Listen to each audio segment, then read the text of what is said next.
Vous savez ce qui différencie les riches des pauvres? Ce n'est ni le salaire, ni la chance. C'est la manière dont ils investissent leur argent. Aujourd'hui, je vais vous révéler les 19 règles d'or qui ont fait de Warren Buffett l'un des hommes les plus riches de la planète. Bonjour à tous, ici Elon, votre partenaire pour vous guider vers une liberté financière accessible à tous. Que vous ayez 100 ou 10 000 euros à investir, ces principes vont transformer votre vie financière.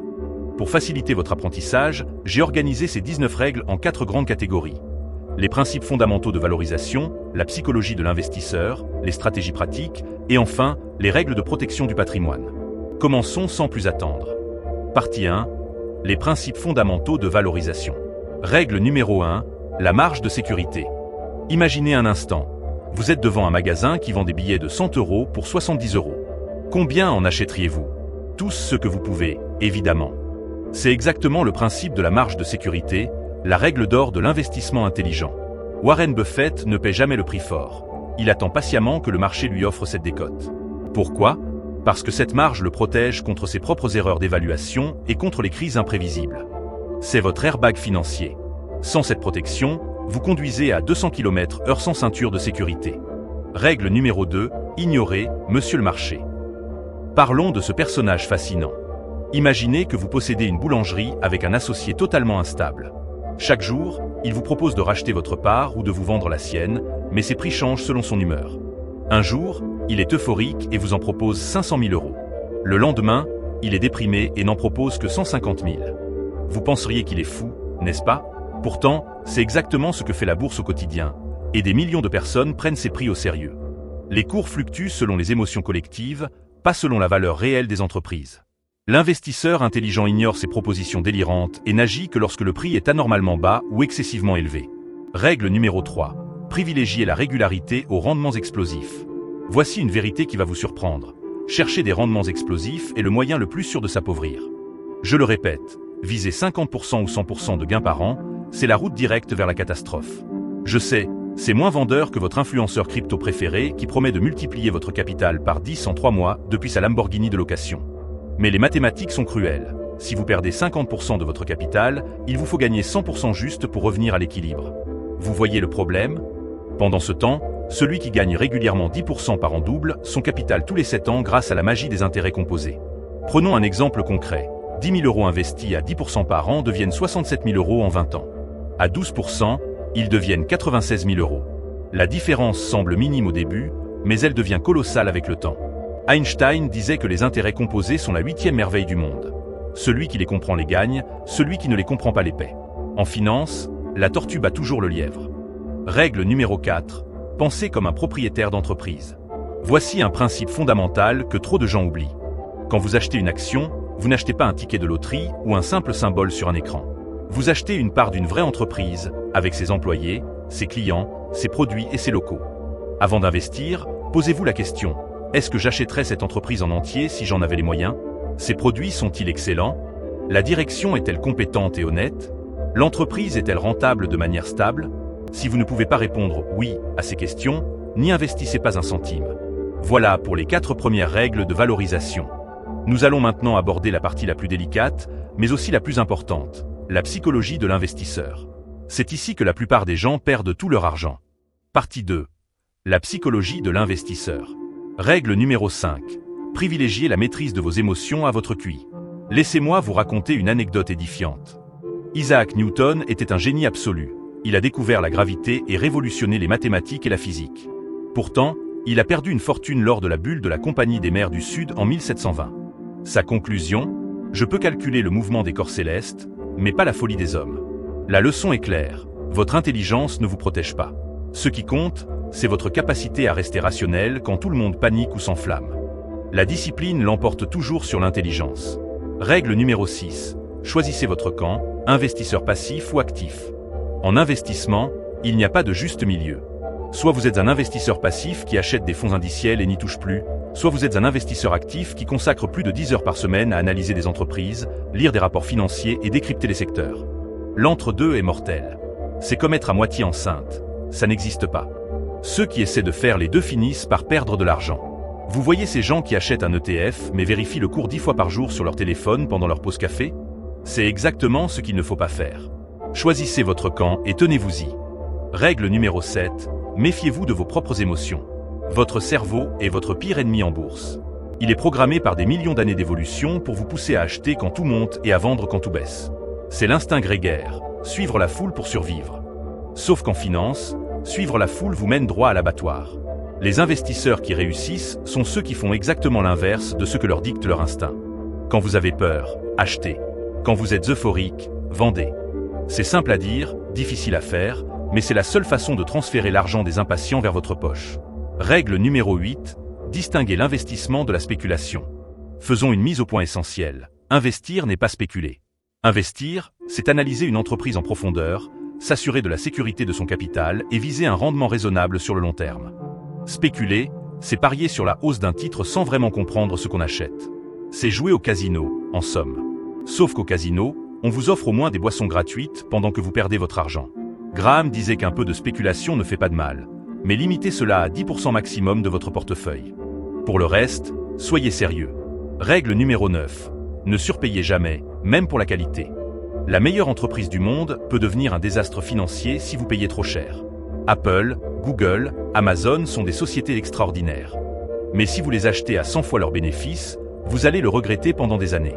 Le prix d'achat est tout aussi important que la qualité de l'actif. C'est comme acheter une Ferrari au prix d'un jet privé. Oui, c'est une belle voiture, mais vous vous êtes fait avoir. Nous sommes à mi-parcours. 9 règles de fête, 10 encore à découvrir. Si vous êtes toujours là, c'est que vous prenez votre argent au sérieux. Continuons avec les stratégies concrètes que vous pourrez appliquer dès demain. Partie 3. Les stratégies pratiques. Règle numéro 10. Cessez de prédire l'avenir. Arrêtez d'essayer de deviner demain. Personne ne sait où sera le CAC 40 dans 6 mois, ni si l'euro va monter ou descendre. Ceux qui prétendent le savoir vous mentent ou se mentent à eux-mêmes. Ces analystes à la télé avec leurs graphiques sophistiqués, ils ont autant de succès qu'un singe qui lancerait des fléchettes sur un tableau. Sauf que le singe, lui, ne vous fait pas payer pour le spectacle. Au lieu de perdre votre temps et votre argent avec ces prédictions inutiles, pariez simplement sur l'avenir de l'humanité. Achetez des fonds diversifiés qui représentent l'économie mondiale et laissez le temps faire son œuvre. Sur le long terme, l'humanité progresse. C'est le seul pari sûr. Règle numéro 11. Évitez le piège des actions de croissance. Le piège le plus coûteux en bourse? Payer trop cher pour la croissance. Tout le monde adore les entreprises qui explosent. 50% de croissance par an, c'est sexy, c'est excitant. Le problème, c'est que ces entreprises se vendent à des prix stratosphériques parce que tout le monde veut en être. Et le jour où la croissance ralentit, même si l'entreprise reste rentable et saine, le cours s'effondre de 60 ou 70%. Pourquoi? Parce que vous aviez payé pour une fusée et vous vous retrouvez avec un avion. Toujours un bon véhicule, mais pas celui que vous aviez payé. Règle numéro 12. Pratiquez une vraie diversification sectorielle. La vraie diversification, ce n'est pas posséder 10 actions technologiques différentes. Si le secteur tech s'effondre, vous perdez tout quand même. La vraie diversification, c'est d'avoir des actifs qui ne réagissent pas de la même manière aux mêmes événements. De la tech, oui, mais aussi de l'industrie, de la santé, de la consommation, de l'énergie, de l'immobilier. Des actions, mais aussi des obligations. Des actifs français, mais aussi internationaux. Ainsi, quand un secteur souffre, les autres peuvent compenser. Règle numéro 13. Évitez les frais de gestion exorbitants. Vous voulez savoir ce qui est fascinant?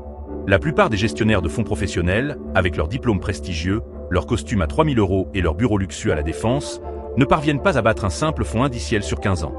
Et pourtant, ils vous prélèvent 2% de frais par an. Faites le calcul. Sur 30 ans, ces frais vont vous coûter environ 40% de votre capital. C'est du vol légal, mais au moins, c'est fait avec classe et un PowerPoint de 47 diapositives. Les fonds indiciels à bas coût, eux, vous prennent 0,1 ou 0,2% par an et vous offrent la performance réelle du marché. C'est simple, efficace, et surtout, vous gardez votre argent. Règle numéro 14, achetez quand tout le monde vend. Les krachs boursiers sont les meilleurs alliés de l'investisseur avisé. Quand la panique s'installe et que tout le monde vend, les prix s'effondrent. Des entreprises excellentes deviennent soudainement accessibles avec une énorme marge de sécurité. C'est le moment des soldes géants. Comme le dit Buffett, soyez craintifs quand les autres sont avides et avides quand les autres sont craintifs. Durant la crise de 2008 ou pendant le Covid, les investisseurs préparés ont fait fortune en achetant quand tout le monde fuyait. Règle numéro 15. Comprenez ce que vous achetez. Voici une règle d'or. Si vous n'êtes pas capable d'expliquer en 2 phrases simples comment une entreprise gagne de l'argent, n'y investissez pas. Si les rapports financiers ressemblent à un roman de science-fiction avec des structures opaques, passez votre chemin, restez dans votre cercle de compétences. Investissez uniquement dans ce que vous comprenez vraiment.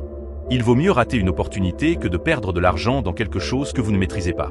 Règle numéro 16, méfiez-vous de l'euphorie générale. Le moment le plus dangereux en bourse, c'est quand tout le monde gagne de l'argent sans effort. Quand votre coiffeur vous donne des conseils boursiers entre deux coups de ciseaux. Quand votre cousin, qui n'a jamais investi de sa vie, se vante de ses gains en crypto-monnaie lors du repas de famille et que même mamie demande comment acheter du bitcoin. Quand les chauffeurs de taxi parlent d'actions au lieu du PSG. C'est le signal d'alarme ultime. Si votre beau-frère commence à vous expliquer les NFT, vendez tout et courez. L'euphorie précède toujours les cracks les plus violents. Plus l'optimisme est généralisé, plus vous devez être prudent. Nous arrivons aux 3 dernières règles. Ce sont les plus concrètes, celles que vous pouvez mettre en place dès cette semaine. Écoutez bien. Partie 4. Les règles de protection du patrimoine. Règle numéro 17. Pratiquez la méthode des achats programmés. C'est votre meilleure assurance contre le stress et les erreurs de timing. Au lieu d'essayer de deviner le meilleur moment pour investir, investissez simplement la même somme chaque mois, peu importe l'état du marché. Quand les prix sont hauts, vous achetez moins de parts. Quand les prix sont bas, vous en achetez davantage. Automatiquement et mathématiquement, vous lissez votre prix de revient et vous évacuez l'émotion de l'équation. Prenons un exemple. Vous investissez 200 € par mois. Un mois, l'action coûte 50 €, vous en achetez 4. Le mois suivant, elle tombe à 40 €, vous en achetez 5. Le 3e mois, elle remonte à 60 €, vous en achetez 3,3. Votre prix moyen est optimisé sans que vous ayez à réfléchir ou à stresser. C'est la stratégie idéale pour ceux qui ont une vie professionnelle et personnelle à côté. Règle numéro 18, protégez-vous contre l'inflation. Laissez tout votre argent sur un compte épargne, c'est le voir fondre lentement. L'inflation est un voleur silencieux qui grignote votre pouvoir d'achat année après année. Avec une inflation à 3%, votre argent perd la moitié de sa valeur en 24 ans. Si votre compte rapporte 1% et que l'inflation est à 3%, vous perdez réellement 2% par an. Pour protéger votre patrimoine, vous devez détenir des actifs productifs, des actions d'entreprises capables d'augmenter leur prix, de l'immobilier ou des actifs tangibles. Règle numéro 19, la dernière et peut-être la plus importante. Suivez votre valeur nette, pas votre salaire. Ce qui compte, ce n'est pas ce que vous gagnez, c'est ce que vous gardez. Vous pouvez gagner 5 000 € par mois et être pauvre si vous en dépensez 5 500 cents. Vous pouvez gagner 2 000 € par mois et devenir riche si vous en investissez 5 cents. La vraie mesure de votre réussite financière, c'est votre valeur nette, vos actifs moins vos dettes. Chaque mois, posez-vous la question, ma valeur nette augmente-t-elle? Si oui, vous êtes sur la bonne voie. Sinon, il faut changer quelque chose. Voilà, vous connaissez désormais les 19 règles d'or qui ont fait la fortune de Warren Buffett et de tous les investisseurs avisés. Ces principes ne sont pas sexy. Ils ne vous promettent pas de devenir millionnaire en 6 mois. Mais ils fonctionnent. Ils ont fait leurs preuves pendant un siècle et ils seront toujours valables dans un siècle. La question maintenant est la suivante. Allez-vous les appliquer ou allez-vous continuer à suivre la foule vers l'abattoir? Si cette vidéo vous a été utile, n'hésitez pas à liker, partager et vous abonner. Et surtout, passez à l'action. Votre futur vous remerciera.